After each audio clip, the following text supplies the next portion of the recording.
Imagine this, a horrific double murder. Two men are arrested, convicted, and sentenced to death. You'd think the case is closed, right? But then it reaches the highest court in the land, and the entire conviction is thrown out. Not because of a surprise witness or new DNA, but for a reason that's way more shocking. The entire investigation was illegal from the very first step.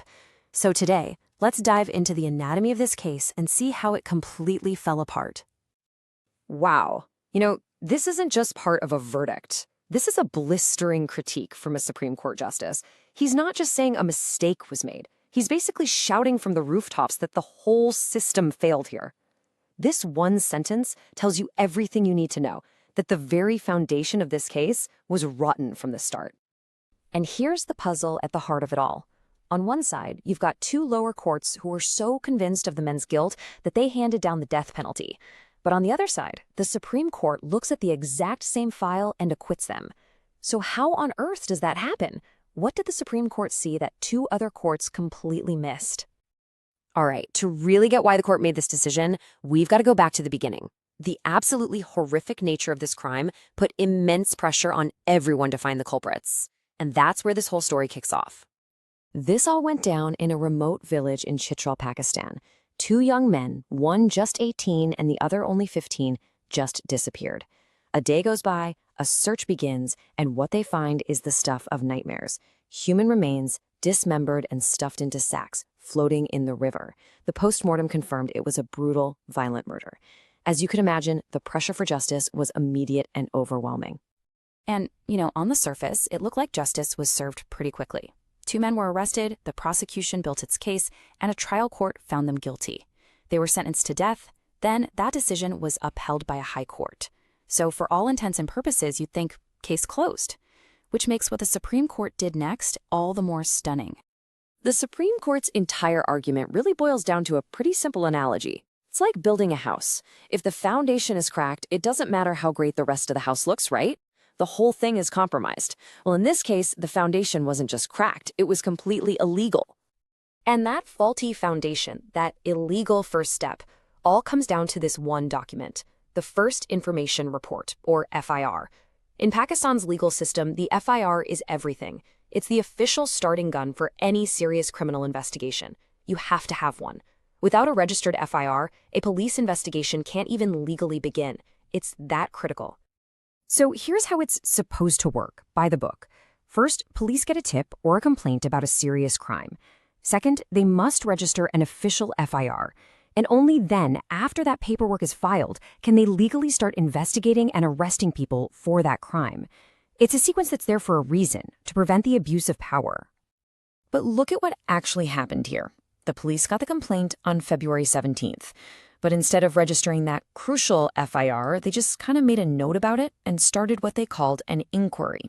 And during this totally unofficial inquiry, they went ahead and arrested the two main suspects. The official FIR? Oh, that wasn't registered until the next day, after the men were already in police custody. And this is where the whole thing just crumbles. The Supreme Court looked at this and said, nope, absolutely not. Because the arrests happened before the investigation legally began, the arrests themselves were illegal. This wasn't some tiny paperwork mistake, it was a fundamental violation of the law. And that one illegal act poisoned every single piece of evidence that came after it. Okay, so if the arrest itself was illegal from the get-go, what about everything else? What about the so-called proof that the prosecution presented? Let's start with what sounds like the most damning evidence of all. A confession. A huge part of the prosecution's case rested on a judicial confession, basically one of the accused admitting his guilt to a magistrate. Normally, that's a slam dunk in court, but the Supreme Court took a much closer look and asked a really important question. Given the illegal arrest, could this confession really truly be considered voluntary? Just look at this timeline. The illegal arrests are on the 17th of February. The official confession isn't recorded until the 23rd. That's six full days that these men were in police custody, a custody that started illegally before they supposedly confessed. For the court, that massive delay was a giant red flag. So the court laid out some serious doubts. That 6-day delay meant the men were under constant police influence, where coercion is always a risk. On top of that, witnesses gave conflicting stories about who even had custody of the men. It just didn't add up. The whole thing was way too suspicious to be trusted as a free and voluntary confession. All right, so the confession is shaky, to say the least. But what about the hard physical evidence? I mean, the prosecution had a Kalashnikov, a blood-stained axe, a knife. Surely that's the smoking gun, right? Well, not so fast. 4 weeks. Just let that sink in for a second. That's how long the police waited before sending crucial evidence, like the blood-stained axe and knife, to the forensic lab for analysis. A delay of nearly a month. The Supreme Court found this deeply, deeply troubling because it raises serious questions about the handling and integrity of that evidence. And believe it or not, the problems just kept piling up. We're talking about a gruesome dismemberment, but police found weirdly little blood evidence at the scene. The supposed murder weapon and the bullets were sent to the lab together, a huge no-no that can compromise the analysis. Even the victim's own mother gave testimony about a police search that directly contradicted the official police report. It's like every thread they pulled, the whole story unraveled.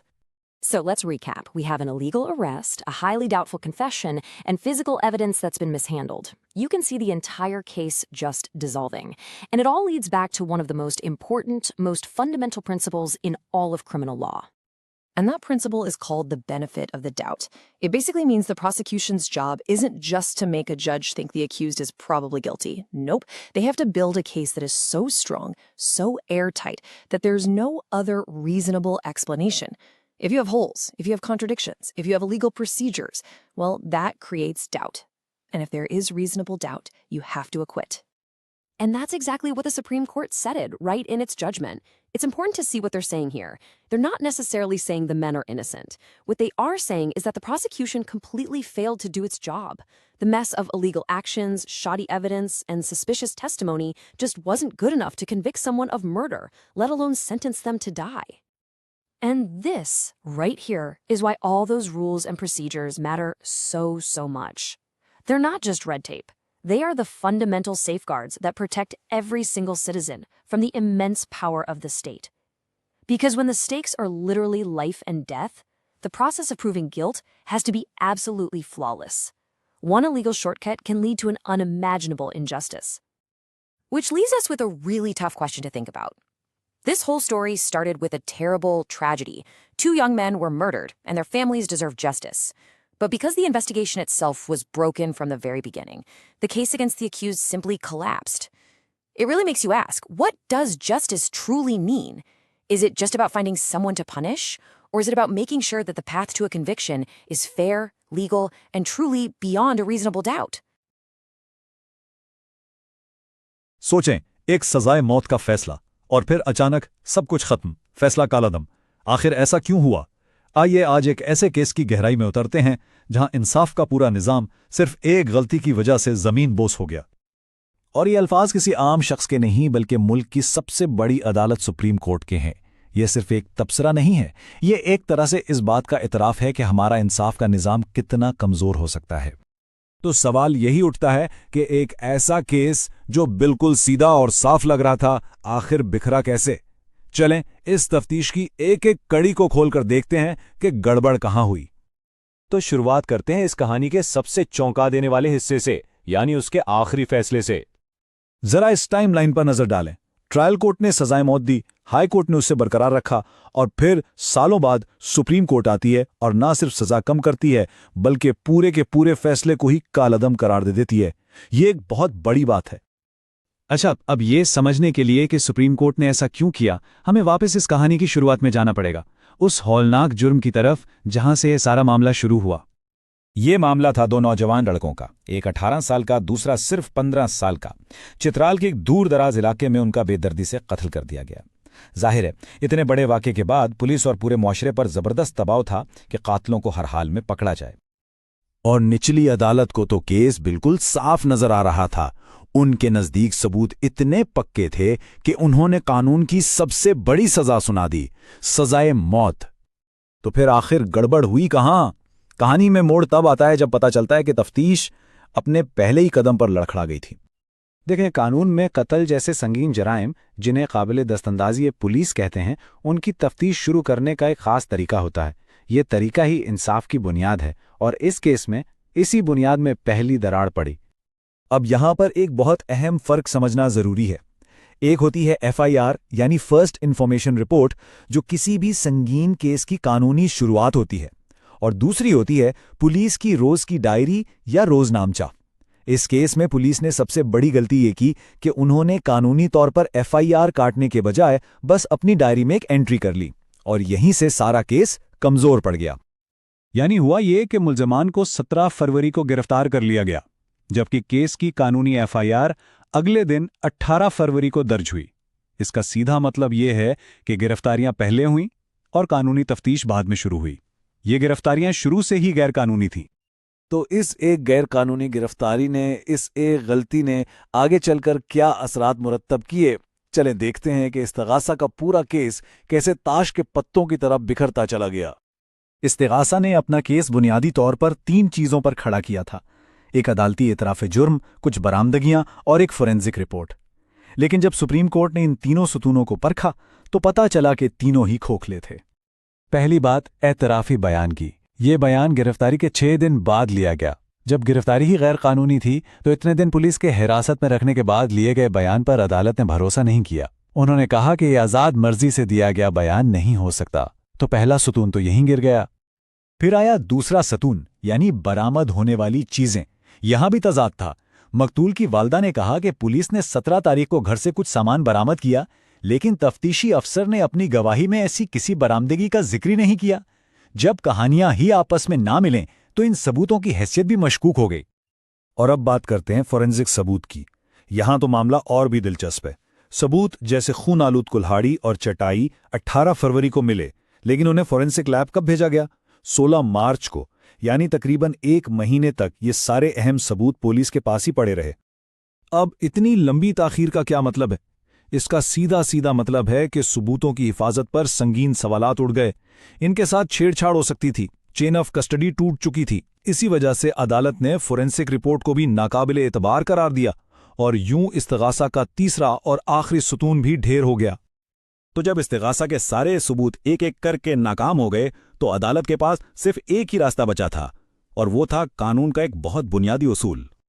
اور وہ اصول ہے شک کا فائدہ، یعنی benefit of doubt. اس کا مطلب یہ نہیں ہوتا کہ ملزم بے گناہ ثابت ہو گیا۔